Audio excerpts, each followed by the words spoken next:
Hello, welcome back to the reading of the poem of the Man God, written by Marie Valtorta, Volume 3. Chapter 356, Part 1, The Night at Gadara, and the Sermon on Divorce. 11th December 1945. The magnificent stars of a clear night in the month of March are shining in the eastern sky, and they are so large and bright that the vault of heaven seems to have stooped down like a canopy over the terrace of the house that welcomed Jesus. It is a very tall house, situated in one of the highest parts of the town, so that the infinite horizon spreads out before those who look in every direction.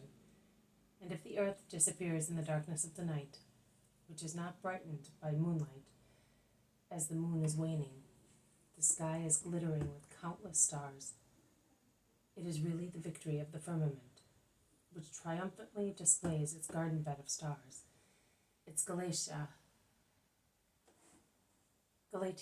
grasslands, its planetary giants and forests of constellations in opposition to the fleeting vegetation of the earth, which even when it is age-old, is still 1 hour old, as compared with those that exist since God made the firmament.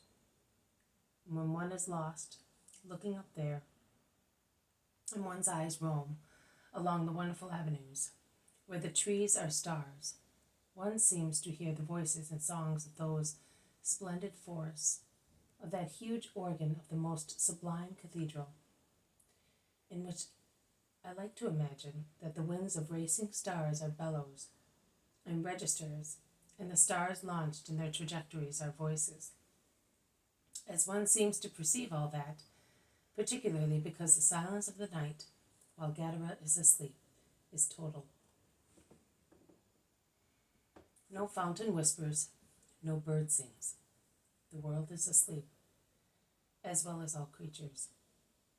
Men who are less innocent than other creatures are sleeping more or less peacefully in their dark homes. But a tall dark shadow, which is just visible because of the contrast of the white face and hands against its dark garment, comes out of the door of the room that opens onto the lower terrace. There is in fact another higher one on the upper room, and is followed by another lower shadow. They are walking on tiptoe to avoid awaking those who are perhaps sleeping in the room underneath, and they climb on tiptoe the outside little staircase which takes to the top terrace. They then take each other's hand, and they go and sit down on the bench that lies against the high parapet surrounding the terrace. The low bench and the high parapets conceal everything from their eyes. Even if it were bright moonlight illuminating the world, they would see nothing, because the town is completely concealed, and also the dark shadows of nearby mountains are hidden in the darkness of the night. Only the sky is displayed to them with its springtime constellations, and the magnificent stars of Orion, of Rigel, and Betelgeuse, of Aldebaran, of Perseus, Andromeda, and Cassiopeia, and the Pleiades, united like sisters, and sapphire Venus covered with diamonds, and Mars of pale ruby, and the topaz of Jupiter, are the kings of the starry population, and they palpitate as if they wished to greet the Lord, hastening their palpitations of light for the light of the world. Jesus raises his head to look at them, and rests it against the high wall, and John imitates him, getting lost, looking up there where the world can be ignored. Then Jesus says, "And now that this contemplation has cleansed us, let us pray." He stands up, and John does likewise. A long, silent, pressing prayer, said with all their souls, their arms stretched out crosswise with their faces raised towards the east, where the first pale hint of moonlight appears.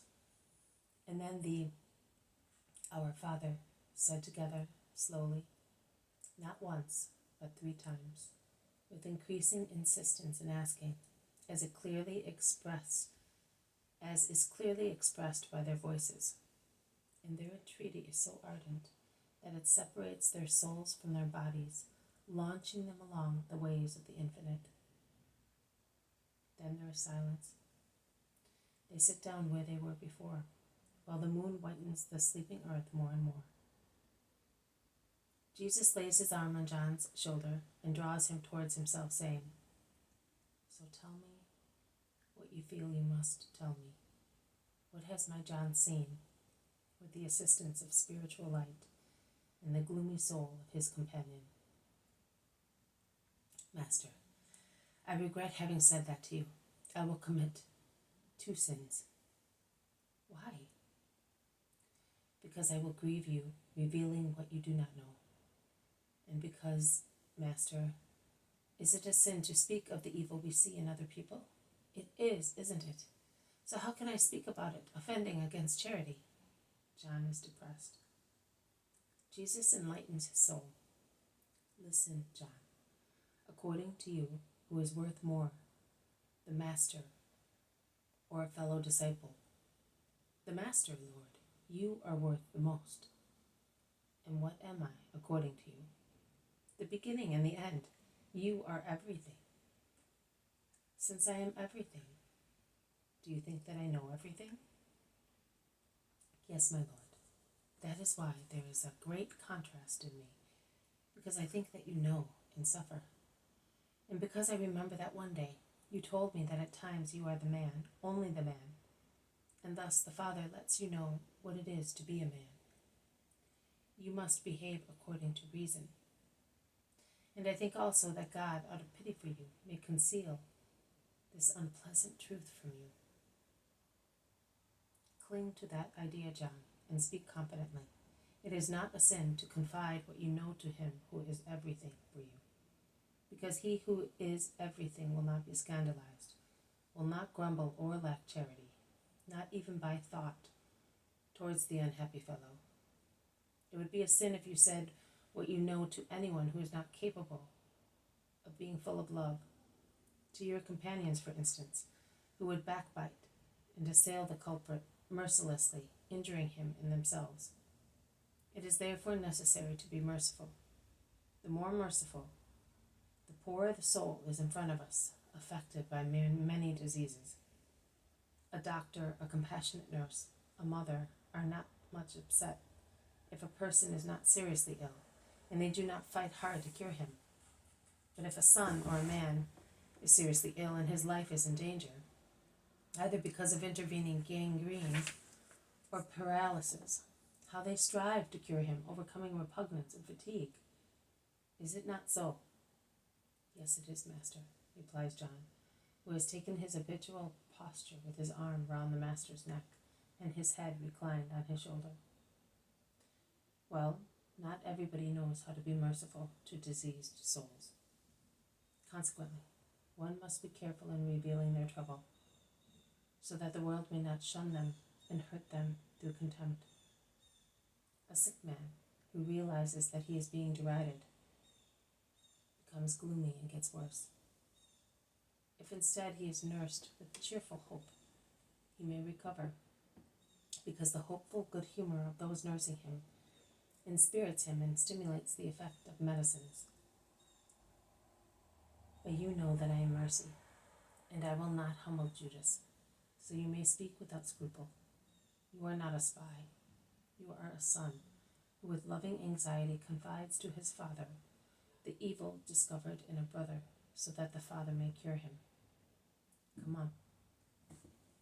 John heaves a long sigh, then lowers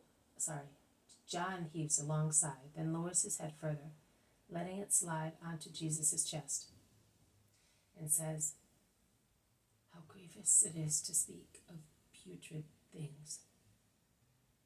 Lord, Judas is lewd, and he tempts me to commit obscene things. I do not mind if he derides me, but it grieves me that he should come to you filthy with his love affairs.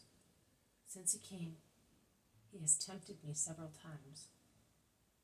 When we happen to be alone, and he takes advantage of every opportunity, he does nothing but speak of women. and I am as disgusted with it as if I were immersed in some fetid matter that threatened to enter my mouth. Are you deeply upset by that? What? Upset? My soul shudders. Reason cries against such temptations. I do not want to be corrupted.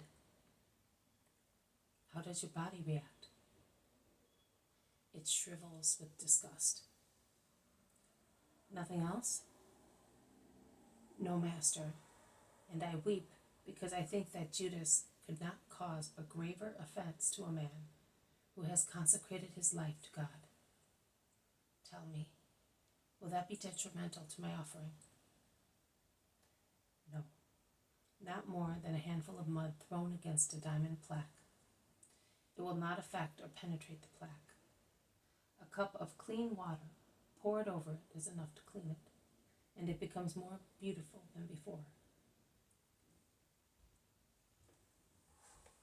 This has been a reading from the poem of the Man God, written by Maria Valtorta, Volume 3, Chapter 356, Part 1, The Night at Gadara and the Sermon on Divorce. Thank you for listening. I will see you tomorrow. May God bless you, and may peace be with you.